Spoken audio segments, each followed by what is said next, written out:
எங்களுக்கு அந்த மனித படுகொலை இடம்பெறுகின்ற சந்தர்ப்பத்தில் என்னுடைய வயது 10. அந்த மண்ணிலே இறுதி நாட்கள் வரை நாங்கள் இந்த மண்ணிலே இருந்தவர்கள் என்ற அடிப்படையில் வந்து முள்ளிவாய்க்கால் கஞ்சி உண்மையிலேயே ஒரு கடைசி காலத்தில் வந்து அது இப்போதைக்கு அந்த அன்று கொடுக்கப்பட்ட கஞ்சியை குடித்தால் இப்போதைக்கு யாரும் அதை குடிக்க மாட்டார்கள். ஏனென்றால் அதை ஊற்றுவார்கள். என் பிள்ளைக்கு என்ன நடந்துன்னு சொல்லி நான் சொல்லிக் கொடுக்கூடாது. அந்த பிள்ளை அதை பற்றி யோசிக்கும், அல்லது அதை பற்றி அதை சிந்திக்க ஆரம்பிச்சிடும். அது நாங்கள் பற்றக்கூடிய வேதனைகளின் வேலைகளை எங்களுடைய அடுத்த தலைமுறை அனுபவிக்கக்கூடாதுன்னு சொல்லி கணப்பேர் யோசிக்கிறாங்க. பிணங்களை கூடி அடக்கம் செய்கிறதுக்குரிய அந்த சூழ்நிலை இருக்கவில்லை. ஏனென்றால் செத்தா அப்படியே விட்டுட்டு போகிறது தான். அவர்களை பார்த்துட்டு இருந்தால் மற்றவர்களும் இறக்கக்கூடிய ஒரு துப்பாக்கிய நிலை தான் இருந்தது. இன்றைக்கு வந்து ஒருத்தன் இறந்தால் அதை ஃபீல் பண்ணி ஃபேஸ்புக்கில் போடுவார்கள். அதே நேரத்தில் இன்னொரு இசை கச்சேரிகள் எங்கேயும் நடந்தால் இதை மறந்துட்டு அதில் நாட்டம் செலுத்துகிற தலைமுறை தான் இந்த தலைமுறை.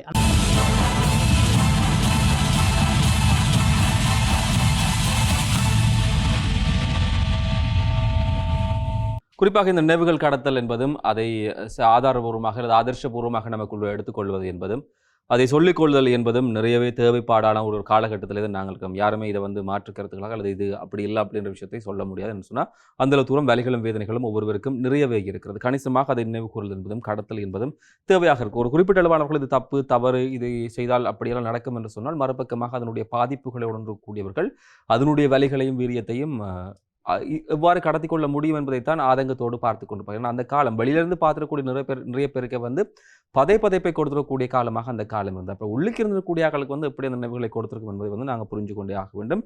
யாழ்ப்பாண பல்கலைக்கழகத்தினுடைய கலைப்பிடம் சார்ந்திருக்கக்கூடிய செந்துஜனர்கள் இருக்கிறார். பல்கலைக்கழகம் கணிசமாக இந்த பங்களிப்புகளை செய்கிறது.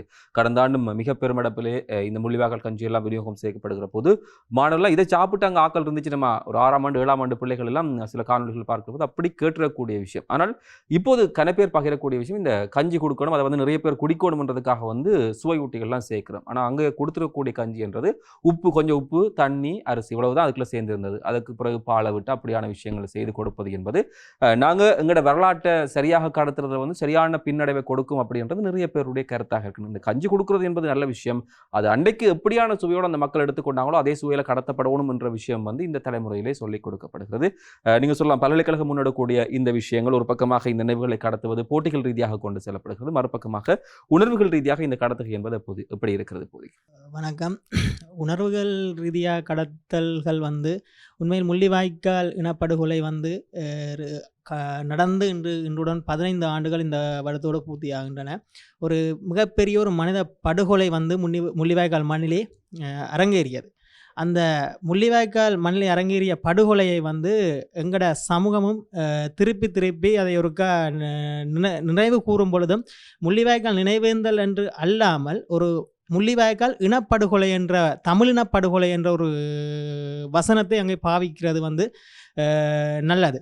அந்த அடிப்படையில் வந்து சென்ற வருடம் வந்து பல்கலைக்கழக மாணவர்களாக நாங்கள் வடக்கு கிழக்கு தழுவிய முள்ளிவாய்க்கால் கஞ்சியினை வந்து நாங்கள் வழங்கியிருந்தோம். குறிப்பாக 8 மாவட்டங்களுக்கு நாங்கள் பல்கலைக்கழக மாணவர்கள் வந்து சென்று கஞ்சி காய்ச்சி கொடுத்திருந்தோம். அது வந்து இளைய தலைமுறைகளை மையப்படுத்தி தான் அந்த கஞ்சி காய்ச்சல் வந்து வழங்கியிருந்தோம். பாடசாலைகள், மற்றது கல்விக்கூடங்கள் உள்ளிட்ட பொது இடங்கள், மக்கள் புழக்கம் அதிக நடைபெறுகின்ற இடங்களை மையப்படுத்தி தான் அந்த கஞ்சி காய்ச்சலை வந்து நாங்கள் மேற்கொண்டிருந்தோம். அந்த அடிப்படையில் வந்து சென்ற ஆண்டும் வந்து கிராம மட்டத்திலிருந்து மாவட்ட மட்ட அமைப்புகளும் வந்து அந்த கஞ்சி காய்ச்சிகின்ற நிகழ்வை வந்து தொடர்ந்து முன்னெடுத்திருந்தார்கள். அந்த வகையில் வந்து அவர்கள் இப்போ நாங்கள் வடக்கு கிழக்குக்கு ஒட்டுமொத்தமாக விஜயம் மேற்கொண்டு அந்த கஞ்சியினை காய்ச்சுகின்ற பொழுது ஏனைய தொண்டு அமைப்புகளும் வந்து தாங்களும் இதனை செய்ய வேண்டும் என்ற ஒரு ஆர்வம் வந்து மற்ற தங்களுடைய இனத்துக்கு தங்களுடைய இனம் பட்ட வழிகளை வந்து அடுத்த தலைமுறையை கடத்த வேண்டும் என்ற ஒரு எண்ணம் வந்து அவர்களிடம் இருந்த அடிப்படையில் வந்து சென்ற ஆண்டுகளும் அனைத்து அமைப்புகளும் இந்த கஞ்சியினை வந்து காய்ச்சிருந்தார்கள். ஆனால் முள்ளிவாய்க்கால் கஞ்சி என்பது உண்மையிலே நீங்கள் சொன்னது போல அந்த சந்தர்ப்பத்தில் கொடுக்கப்பட்ட கஞ்சி எவ்வாறு இருந்ததோ அந்த அடிப்படையிலே தற்பொழுது காட்சி வழங்கப்பட வேண்டும். எங்களுக்கு அந்த மனித படுகொலை இடம்பெறுகின்ற சந்தர்ப்பத்தில் என்னுடைய வயது 10. அந்த மண்ணிலே இறுதி நாட்கள் வரை நாங்கள் இந்த மண்ணிலே இருந்தவர்கள் என்ற அடிப்படையில் வந்து முள்ளிவாய்க்கால் கஞ்சி உண்மையிலேயே ஒரு கடைசி காலத்தில் வந்து அது இப்போதைக்கு அந்த அன்று கொடுக்கப்பட்ட கஞ்சியை குடித்தால் இப்போதைக்கு யாரும் அதை குடிக்க மாட்டார்கள். ஏனென்றால் அதை ஊற்றுவார்கள். ஏன்னா அப்படி ஒரு மோசமான நிலையில் வந்து ஒரு சுவையற்ற ஒரு கஞ்சியனை தான் உயிரை பாதுகாப்பதற்கு, ஒரு பசியை போக்குவதற்காக அந்த நேரத்தில் நாங்கள் அருந்தினோம். அந்த வரலாற்று கடத்துகையை வந்து அனைவரும் செய்ய வேண்டும் என்றதை தான் நாங்கள் இந்த முறை வந்து எதிர்பார்க்குறோம். அது அடிப்படையில் வந்து இந்த முறை நாங்கள் 11 பீடங்கள்லையும் வந்து முள்ளிவாய்க்கால் கஞ்சினை காட்சி கொடுக்கறதுக்குரிய ஏற்பாடுகளை செஞ்சுருக்கோம். ஏன்னா பல்கலைக்கழகம் என்பது பெரும்பாலான மாணவர்களை கொண்டது. அந்த அடிப்படையில் வந்து இங்கு எல்லா மாவட்டங்களிலேயும் கல்வி கற்கின்ற மாணவர்கள் இங்கு இருக்கின்றார்கள். அதனால் வந்து 11 பீடங்களிலேயும் உள்ள மாணவர்களை இணைத்து நாங்கள் 11 பீடங்களுக்கும் சென்று கஞ்சிகளை காய்ச்சி பொது இடங்களிலே கொடுக்குற வேலை திட்டத்தை வந்து இந்த வருடம் நாங்கள் முன்னெடுத்திருக்கிறோம். கடந்த வருஷம் நீங்கள் இந்த விடயத்தை முன்னெடுக்கிறீர்கள். பெரிய அளவிலே வரவேற்பு. நிறைய பேர் அந்த பிள்ளைகளுக்கெல்லாம் அந்த விஷயம் பெற்றாக இருக்கக்கூடிய ஒரு பின்னடைவான பிரச்சனை. என் பிள்ளைக்கு என்ன நடந்ததுன்னு சொல்லி நான் சொல்லிக் கொடுக்கூடாது. அந்த பிள்ளை அதை பற்றி யோசிக்கும், அல்லது அதை பற்றி அதை சிந்திக்க ஆரம்பிச்சிட்டு அது நாங்கள் பெற்றக்கூடிய வேதனைகளின் வேலைகளை எங்களுடைய அடுத்த தலைமுறை அனுபவிக்க கூடாதுன்னு சொல்லி கணை பேர் யோசிக்கிறாங்க. அது உண்மையிலே தப்பு. ஒரு வரலாற்றை சரியான முறையில் கடத்தணும், அவங்க சரியாக இருக்கணும் இல்லையானதில் அவர்கள் கஷ்டப்படுவர்கள் இல்லை என்பது அந்த பிள்ளைகளை பொறுத்து தீர்மானிக்கப்படணும். அப்படி இருக்கல வந்து இந்த பள்ளிக்கூடம் முடிஞ்சு வரக்கூடிய நேரத்தில் பிள்ளைகளுக்கு கொடுத்துருக்கக்கூடிய அந்த விடயம் எவ்விதமாக உங்களுக்கு அதை பற்றி என்ன பேசிக்கொண்டாங்க, என்ன உங்களுக்கு அதனுடைய கருத்துக்கள் கிடைத்தது? உண்மையில் வந்து சென்ற ஆண்டு நாங்கள் முள்ளிவாய்க்கால் கஞ்சியினை பாடசாலை மட்டத்தில் வழங்கியிருந்த போது நாங்கள் ஒரு இந்த இனப்படுகொலை சார்ந்த மனித படுகொலை சார்ந்த ஒரு நோட்டீஸையும் வந்து மாணவர்களுக்கு வழங்கியிருந்தோம். அப்போ அந்த கஞ்சியை குடிக்கும்போது சில பேர் வந்து சில மாணவர்கள் குடித்தார்கள், சில மாணவர்கள் குடிக்கலான்னு சொன்னார்கள். அப்போது அவர்கள் எங்களிடையே பல வகைப்பட்ட கோணங்களில் வந்து வினாக்களை தொடுத்தார்கள். ஒன்று, என்னத்துக்கான இந்த கஞ்சியை கொடுக்கிறீர்கள், என்ன நடந்தது என்று சொல்லாக நாங்கள் சில மாணவர்களுக்கு பதிலளித்தோம். சில மாணவர்களுக்கு வந்து அவர்கள் வந்து அந்த எங்களுடைய இன வரலாற்றை வந்து அவர்களா அறிந்து கொள்ளணும் என்றதுக்காண்டி நீங்கள் உங்களுடைய அம்மா அப்பாக்கள்கிட்ட போய் சொல்லுங்கள், இந்த பல்கலைக்கழக அண்ணாக்கள் வந்தாங்க, கஞ்சி காய்ச்சி தந்தாங்க, இந்த நோட்டீஸையும் தந்தாங்க, உண்மையாக என்ன நடந்ததுன்னு தாய் தந்தையர்கிட்ட கேட்டு வினாவுங்கன்னு சொல்லி அனுப்பிவிட்டாங்க. ஆனால் அவர்களுடைய ஆர்வம் வந்து அதை எப்படியாவது அறிய வேணும் என்ற ஆர்வம் அந்த சிறுவர்கள் மத்தியில் இருந்தது.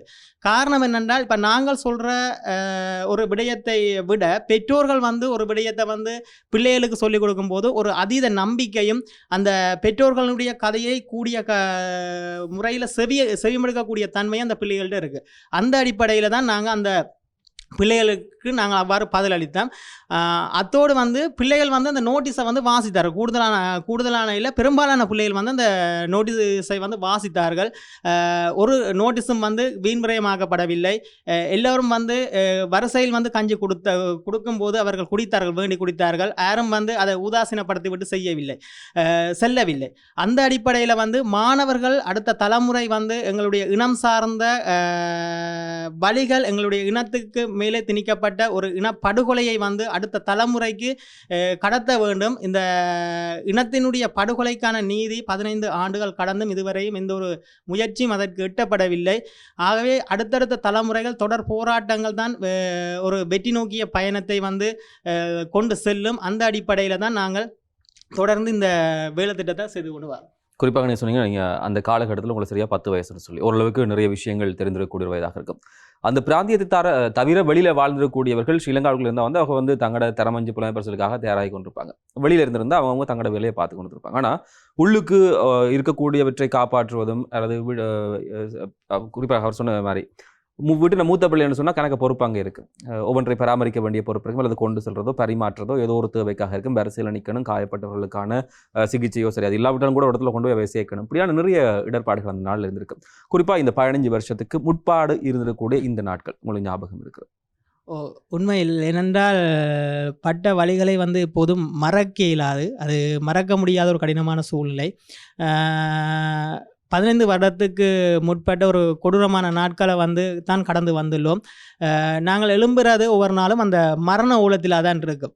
எழும்புறது என்ன, தூக்கம் இறுதி கணப்பொழுதுகள் எல்லாம் தூக்கம் இல்லை. ஏனென்றால் பங்கரும் வாழ்க்கையுமா தான் இருந்தது. கஞ்சி கூடி இல்லாத சந்தர்ப்பங்களும் கஞ்சி அருந்தாமல் பங்கருக்குள்ள இருந்த நாட்கள் வந்து அதிகமாக இருந்தது. அந்த அடிப்படையில் வந்து ஒரு பெரிய மரண ஓலங்களும் இந்த செல்லுகளுடைய சத்தங்களும் தான் அந்த பொழுதுகளிலே அதிகம். தூக்கம் இல்லை, மற்றது இந்த ஒழுங்கான உணவுகள் இல்லை, குளிப்புகள் இல்லை, ஒன்றும் இல்லை. உயிரை கையில் பிடித்து இருக்கிற மாதிரி ஒரு பெரிய ஒரு அச்சத்தின் மத்தியில் தான் நாங்கள் வாழ்ந்துடும். எங்களோட பெற்றோர்கள் எங்களை பாதுகாப்பதற்கு பெரிய பாடுபட்டார்கள். அந்த நொடி பொழுதுகளில் வைத்தியசாலைகள் எல்லாம் நிரம்பி வளர்ந்தன. பிணங்களை கடந்து தான் மக்கள் சென்றார்கள். ஏனென்று சொன்னால் பிணங்களை கூடி அடக்கம் செய்கிறதுக்குரிய அந்த சூழ்நிலை இருக்கவில்லை. ஏனென்றால் செத்த அப்படியே விட்டுட்டு போகிறது தான். அவர்களை பார்த்துட்டு இருந்தால் மற்றவர்களும் இறக்கக்கூடிய ஒரு துப்பாக்கிய நிலை தான் இருந்தது. பாதுகாப்பு வலயம் என்று கூடி அரசாங்கம் பிரகடனப்படுத்தி அந்த பாதுகாப்பு வலயங்களை கூடி கூடுதலான தாக்குதலை நடாத்தி மக்களை கொண்டொழித்தார்கள். குறிப்பாக இரத்தம் சிந்தி, இரத்தம் அற்று, மருந்து பொருட்கள் தட்டுப்பாடு, இவ்வாறான பல முறையான இன்னல்களை அனுபவித்து தான் எங்களுடைய மக்கள் அந்த மண்ணிலே இறுதி பொழுதிலே இறந்தார்கள். ஏனையவர்கள் உயிரோடு மீட்கப்பட்டார்கள். அப்போ இருந்திருக்கக்கூடிய அந்த தலைமுறை சார்ந்திருக்கக்கூடிய விஷயத்தை இப்போது இருக்கக்கூடிய இப்போ இருக்கக்கூடிய வயதொத்தவர்கள் இளைய தலைமுறைக்கு சொல்லிக் கொடுக்கிற போது அவர்கள் அதை எப்படி எடுத்துக்கொள்கிறார்கள்? சிலர் உண்மையில் சிலர் அதை இப்படி நடந்ததாண்டு ஒரு ஆர்வமாக கேட்பார்கள், கவலைப்படுவார்கள். இவ்வாறெல்லாம் துன்பப்பட்டிருக்கிறோம் என்று சொல்லி கவலைப்படுவார்கள் தான். ஆனால் சிலர் அதை உண்மையாக ஒரு பொழுதுபோக்காக எடுத்து செல்கிற வழக்கங்களும் இருக்குது. ஏனென்றால் அது அவர்களுடைய தவறுன்னு சொல்ல இல்லாத அது முறையான கடத்துகை அவர்களுக்கு தேவை. அது பல்கலைக்கழக சமூகம் என்ற ரீதியில் மட்டுமல்ல, அது சமூக மட்டத்தில் உள்ள அனைவரும் இந்த வரலாற்று கடத்துகையை செய்யத்தான் வேண்டும். அப்போதுதான் அவர்களுக்கு ஒரு முறையான வரலாறு கடத்தப்படும். அந்த அடிப்படையில் அவர்கள் இப்போ டெக்னாலஜி உலகம், இது எல்லாமே சோசியல் மீடியாவில் இருக்கிறார்கள். இன்றைக்கு ஒருத்தன் இருந்தால் அதை ஃபீல் பண்ணி ஃபேஸ்புக்கில் போடுவார்கள். அதே நேரத்தில் இன்னொரு இசை கச்சேரிகள் எங்கேயும் நடந்தால் இதை மறந்துட்டு அதில் நாட்டம் செலுத்துகிற தலைமுறை தான் இந்த தலைமுறை. அந்த மாற்றம் அடிமட்டத்திலிருந்து வரணும், கீழ் மட்டத்திலிருந்து ஒரு மாற்றம் வரணும். அந்த மாற்றத்தை கொண்டு வரணும் என்றால் அனைவரும் ஒருமித்து பயணிக்க வேண்டும் என்று தான் நாங்கள் இடத்துல சொல்கிறோம். குறிப்பாக இப்போது இருக்கக்கூடிய இந்த குடாநாட்டினுடைய அல்லது வடப்பகுதியில் ஸ்ரீலங்காவுடைய வெப்பநிலையை பார்க்குற போது நிறைய பேர் வெக்கையா இருக்குது அப்படின்ற விடயத்தை பார்க்கணும். இந்த வெக்கையை எப்படி தாங்கிக் கொள்கிறோன்னு சொல்லி. ஆனால் சரி, அந்த காலப்பகுதி நாங்கள் யோசிச்சு பார்த்தா ஒரு பக்கம் வெப்பநிலை இந்த பங்குனி, சித்திரை, வைகாசி இந்த மாதம் எல்லாம் சரியான வெக்க கூடின மாதம். அதில் அம்மனுக்குரிய வாதம் சொல்லி அந்த நோய் நிலைமைகளுக்குரிய பரிகாரங்கள் நிறைய பேர் செய்யணும். ஒரு பக்கம் இந்த இயற்கையினுடைய வகை, மறுபக்கமாக எரிகணைகள் வீசப்படுகிற போது வரக்கூடிய அந்த மிகப்பெரிய துன்பியலான விஷயம். குறிப்பாக இவர் சொன்ன மாதிரி தான் எப்போ பார்த்தாலும் அழுகுறல்கள், வெடி ஓசைகள், இதை மட்டுமே கேட்டுக்கொண்டு அந்த குறிப்பிட்ட காலத்துக்குள்ளே வாழ்ந்து கொண்டிருக்கக்கூடிய தலைமுறை என்பது அது பற்றக்கூடிய வலைகளை சொல்வதிலே தவறுகள் இருப்பதாக யாருக்கும் தெரியாது. என்னால் ஒரு விஷயத்தை மீள சொல்வதனால்தான் அதனுடைய வலியும் வீரியமும் அடுத்த தலைமுறைக்கு கடத்தப்படுவதற்கு நிறைய வாய்ப்பு இருக்குது. இப்பெல்லாம் ஒரு காலத்தில் கதை சொல்லிகளிடம் நிறைய கதைகளை கேட்டிருக்கிறோம். தாத்தா பாட்டிகிட்ட கதை கேட்டு வளர்ந்திருக்கக்கூடிய கடைசி தலைமுறையாக நாங்கள் இப்போ நாங்கள் யாரோட பேச்சையும் இப்போ கேட்பதற்கான வாய்ப்புகள் கிடையாது.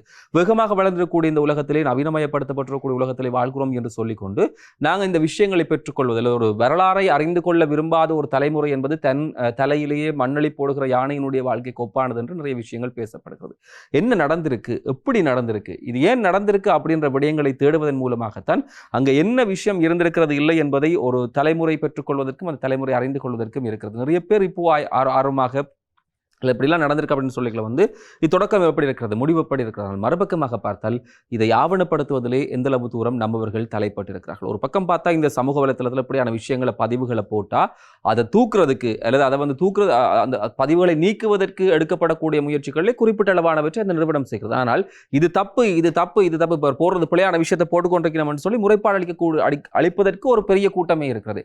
அப்படி அவர்கள் இருக்கிற போது எங்கள் பக்கத்தில் இருக்கக்கூடிய நியாயங்களை சொல்வதற்கும் அதை பதிவேற்ற செய்வதற்கும் அது ஒரு ஆவணமாக பகிர்வதற்கு நாளைக்கு என்ன நடந்திருக்குன்னு சொல்லி ஒரு 2025 பிறக்க போற பிள்ளை ஒரு 15 வயசுல கேட்டா 2040ஆம் ஆண்டு நாங்க எதை கொடுக்க போறோம், என்ன நடந்திருக்குன்றதுக்கு எங்கள்கிட்ட என்ன விதமான ஆவணங்கள் இருக்கிறது என்று கேள்வி கேட்டால் அங்கொன்றும் இங்கொன்றுமாக சிலவற்றை தான் வைத்திருக்கிறோம். நாங்கள் துன்பப்பட்டிருக்கக்கூடிய இனம், அழிக்கப்பட்டிருக்கக்கூடிய இனம், வலைகளை சுமந்திருக்கக்கூடிய இனம், மிகப்பெரிய பாதிப்புகளை எதிர்கொள்கிறது. இதுல மாற்றுக்கிறதுக்கு இடம் கிடையாது. அதுக்குரிய ஆவணங்கள் இதெல்லாம் நடந்திருந்தாலும் ஒரு இடத்துல கொண்டு போய் கொடுத்தா அந்த ஆவணப்படுத்தல் தான் எல்லா விஷயத்தையும் பார்த்து பார்த்துக்கொள்ளும்.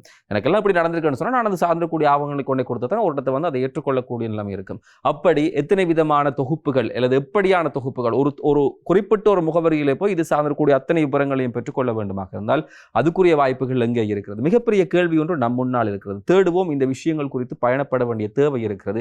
ஒரு நூற்றாண்டு கடந்து விட்டால் பல தேசங்கள் பல நாடுகள் விடுதலை பெற்றிருப்பதற்கு மிகப்பெரிய போராட்டங்கள் எல்லாம் செய்திருக்கிறார்கள். நெச்சோன்னு அவைக்கெல்லாம் லேசப்பட்ட மாதிரி அந்த அவர்களுடைய விடுதலை என்பதும் அவர்களுடைய வெற்றி என்பதும் அவர்களுக்கு கிடைத்து விடவில்லை. அப்படி இருக்கிற போது ஒரு 2-3 நூற்றாண்டுகள் கடந்து இது கிடைக்கப் போகிறதுன்னு சொன்னால் அந்த 3 நூற்றாண்டுகளை கடந்திருக்கக்கூடிய தலைமுறை இது பற்றிருக்கக்கூடிய விஷயங்கள் இவ்வளவு மோசமாக இருந்திருக்கு என்பதை சொல்வதற்கு நாங்கள் யாரும் இருக்க மாட்டோம். ஆனால் ஆவணங்கள் இருக்கும். அந்த ஆவணங்கள் செய்திகளை சொல்லும். அந்த ஆவணங்கள் மூலமாக தகவல் கடத்துகிற அந்த பணிகளை நம்மில் யாரோ ஒருவர் யார் பூனைக்கு மணி கட்டுவது என்று பார்த்து கொண்டிருப்பதை தாண்டி இன்றைய ஆரம்பித்து அதை ஒரு பொதுவான தளமாக ஏற்றுக்கொள்ளப்படக்கூடிய ஒரு விஷயமாக அத்தனை விதமான ஆவணங்களை ஒன்றுக்குள்ளே கொண்டு வந்து ஒரு முகவரியினூடாக இந்த விடயங்களை சரியான முறையிலே கடத்துவோமாக இருந்தால் எத்தனை மொழிகளே அது மொழிமாற்றம் செய்யப்படுகிறது என்பது அதனுடைய வீரியத்தை இன்னும் வலு கொடுக்கும். வள்ளுவர் சொல்லியிருக்கக்கூடிய விஷயத்தை எத்தனையோ மொழிகள் தங்களுடைய மொழிகளில் எடுத்துக்கொண்டார்கள். காரணம் அது சொல்லப்பட்டிருக்கக்கூடிய விஷயம் தொழிலே. ஆகவே இதை ஒரு காத்திரமான விடயமாக செய்வோம்.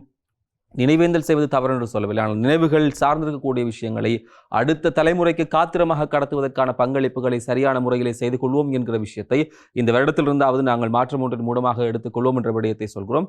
நேரமுதுக்கு நிகழ்ச்சியில் கலந்து கொண்ட அத்தனை பேருக்கும் நன்றிகளையும் வாழ்த்துக்களையும் சொல்லிக்கொண்டு வருகிற வாரம் சந்திக்கலாம். அதுவரை விடைபெறுகிறோம். வணக்கம்.